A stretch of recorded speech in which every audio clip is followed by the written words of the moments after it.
वह अक्सर गांव में रोड किनारे भीख मांगा करता था।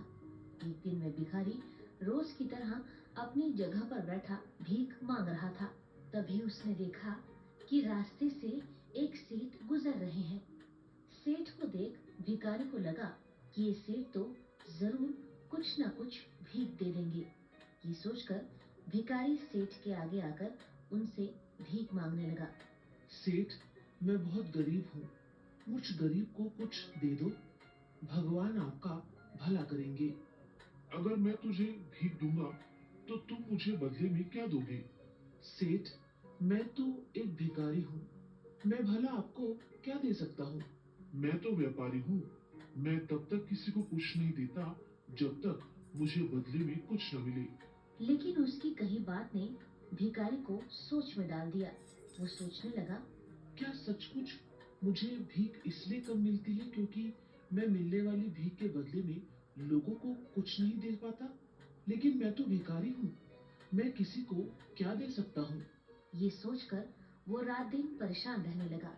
एक दिन वो जहाँ बैठ के भीख मांग रहा था, उसने यही बात सोचते सोचते इधर उधर देखा तो उसको अपने आसपास बहुत ही सुंदर फूल खिले दिखाई दिए और उसको ख्याल आया। क्यों ना भीख के बदले मैं लोगों को ये फूल दूं? कम से कम मैं ये तो कर ही सकता हूँ। अगले ही दिन भिखारी ने लोगों को भीख के बदले में फूल देना शुरू कर दिया और ऐसा करते ही लोगों ने उसको खुश होकर भीख देना शुरू कर दिया, जिससे उसकी भीख में इजाफा होने लगा।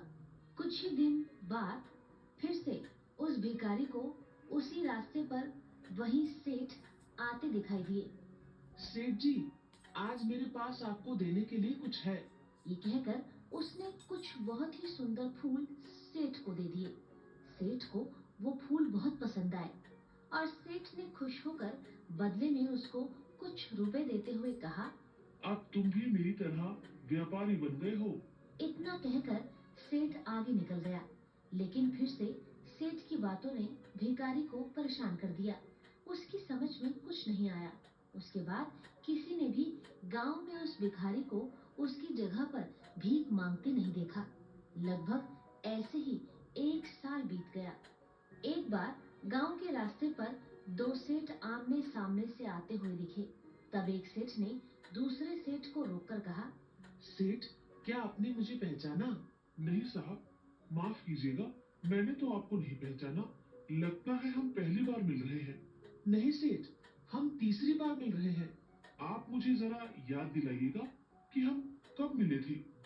साहब, मैं वो ही भिखारी हूँ जिसको आपने भीख देने के लिए मना कर दिया था और कहा था कि बिना किसी चीज के बदले मैं भीख नहीं देता। ये हमारी पहली मुलाकात थी और दूसरी बार जब हम मिले थे तब आपने मुझे फूल देने के बदले कहा था कि क्योंकि मैं आपको भीख के बदले में फूल दे रहा हूँ, इसलिए मैं आपकी तरह व्यापारी बन गया हूँ। आपकी उस बात ने मुझे अंदर तक हिला दिया था। फिर बहुत सोचने पर मैंने खुद से पूछा कि आखिर मैं कब तक भिखारी ही बना रहूंगा। उसके बाद भीख के पैसे से धीरे धीरे मैं फूलों का व्यापारी बन गया और इसी सिलसिले में शहर की तरफ जा रहा हूँ। ये बात मुझे कभी नहीं समझ आती, लेकिन आपके कहे शब्दों ने मुझे मुझसे मिलवा दिया। अब मैं जान गया हूँ कि मैं क्या कर सकता हूँ और क्या हूँ। पहली मुलाकात में आपने मुझे प्रकृति का नियम समझाया कि हमें तभी कुछ मिलता है जब हम किसी को कुछ देने की इच्छा रखते हैं, और ये नियम असल जिंदगी में भी काम करता है। इसके बावजूद भी मैं खुद के लिए एक भिखारी से ज्यादा कुछ नहीं था, लेकिन आपसे दूसरी मुलाकात के बाद आपने मुझे एहसास कराया कि मैं भिखारी नहीं बल्कि एक व्यापारी हूँ। भिखारी की बातों से सेठ बहुत खुश हुआ और दोनों बात करके अपने अपने रास्ते निकल गए।